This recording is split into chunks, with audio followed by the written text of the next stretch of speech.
And they also, I felt bad for him because he had a chicken tattoo on his back because his last name had the word chick in it. And not only did they not massage him, the other hot girls came in the room to laugh at his tattoo. He definitely has a weird fetish now. I wonder how he's doing today. He's a chef now.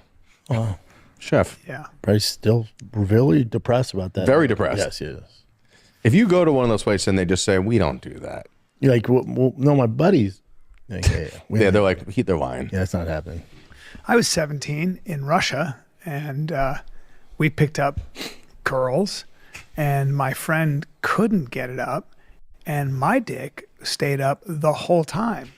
And she dragged me in. I remember she dragged me into another room to show her friend, and they were like speaking in Russian as my 17-year-old dong was at attention. Yeah. Just keep going. I was like trying to get away. She's like, no. And they were laughing. God bless them. And then I had sex again. And my friend Those hung were his the head. days.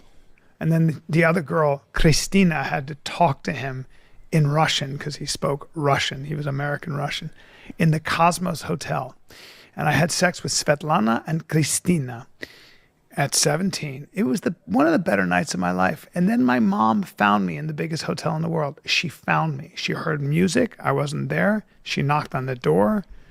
And we had vodka after that. And I remember the first time I ever drank vodka. You and your mom saw you with the sluts? My mom saw Svetlana naked while I was having sex with Christina. Svetlana came out completely naked. And it was a two-tiered. And your mom saw and looked down, and my mother goes, hi. And then my mother said, she's a beautiful girl. And that was it. And we just talked the whole night.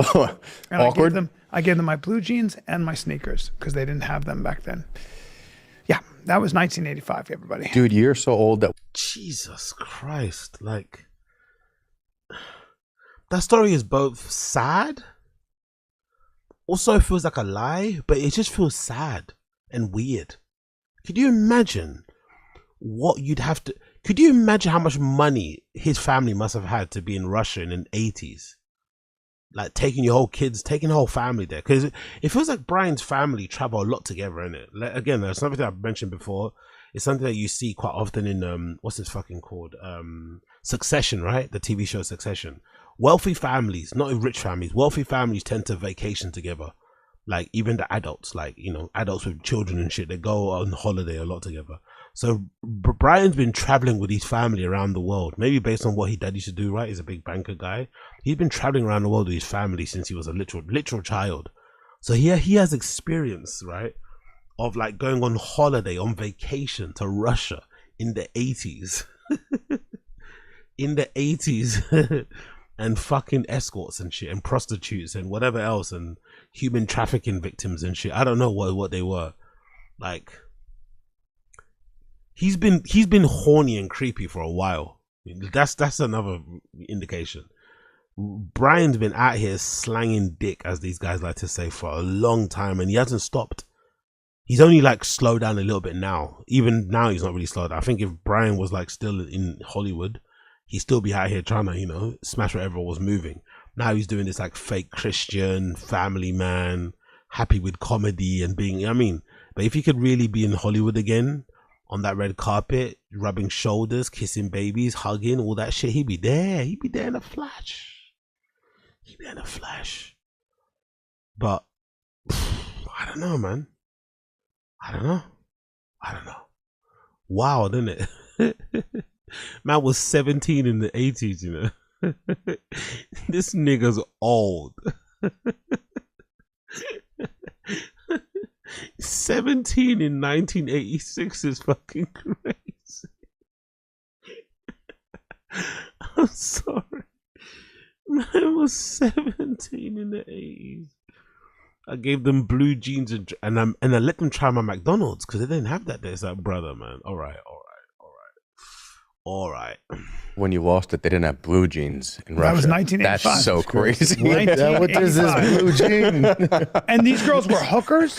Bryan had sex before jeans. Yeah, these girls were hookers, literally jeans hookers hit Russia. in the hotel, but we didn't pay any money. I just started talking to them, and they thought I was cute. Oh, those weren't hookers. Those are nice women. They were like 21 years old, which was such a big deal. It's weird how sometimes you will remember the weird little things you remember from your first time. That's a seminal moment in my life. For real. I remember the 17 having song sex that with was two playing. 21-year-olds? Like, what the fuck are you talking about? I remember the song that was playing the first time I lost it. It was Fall Out Boy, Sugar, We're Going Down Swing. Oh, what a memory. Right? And now every time I hear that song, I'm like, oh, yeah. It's the weird little shit you remember. I remember I was having sex with Svetlana, and I guess Christina couldn't get it going with my buddy Peter or whatever the fuck's his name was. And so she started to grab my nuts, and I was like, "Ugh," like that. And then Svetlana started yelling at her for doing that because it was throwing off. I don't fucking know. God, these memories. Throwing come off back the to me. vibes, grabbing the First nuts. time you get touched, too, you're just like, I can't believe this is happening. Yeah, This is you're like, fucking this crazy. is crazy. I just this is what remember- everyone's talking about. I just remember her being so surprised that my dick didn't go down after the, and I was like, Well, I'm think that poor 17, girl's bro. fucking these old dudes, and I know. She was probably so happy to see you. But it is, but when I think back on it, I don't know how old they were, but they had to have been 21, a little older. How old do you think your kid is now out there? What's that? Right? Because you blew in him, right? Yes, I did. Yeah, so you probably have a kid out there. I He's sure Russian. did. And you know what? I don't he remember. probably I don't died actually in the remember wars. where I That blew. kid's name today. I'm not gonna lie, like as much as we all love to fuck and shit, I'm hoping when I'm 60 I don't talk like this. It's already cringe to talk like this now. I'm hoping when I'm 60 I don't talk like this publicly. I'm not gonna lie. I'm hoping when I'm 60 I'm not talking about the chicks I blew in when I was 17 on a podcast. I'm hoping when I've got like a family, I've got 2 families, right? I've got kids, I've got relatives, I might have grandkids. I hope in my 60s I'm not on podcasts talking about reminiscing on the time I went to Russia in the 80s and I was smashing fucking prostitutes. It's like, I don't know. I think I want to take that to my grave. If I went on a Russian backpacking tour of all the whorehouses, I think I'd want to take that one to my grave. Wouldn't want to be on a pod talking about, yeah, bro, I was, forget Andrew Tate and them, man. Forget Andrew Tate and those guys. I was out here smashing all of these Soviet chicks back in the day. No fucking, no Discord, no Discord, no Rumble deal. I was out here doing all this stuff for free. God damn. Hey, is Shavkat Rachmanov. Can you imagine? Oh my God! Well, that would have been, guys. That would have been My God, Hamzat looks exactly a lot 40. like That would Bryan. have been that would have been 41 years ago. So Shavkat's much younger than that. He's 31 right now. Yeah, so that would have been 41 You years. might know Brian's child as Fedor Emelianenko. Anyways, they have some lucky wives in it. Their wives have some really good husbands, man.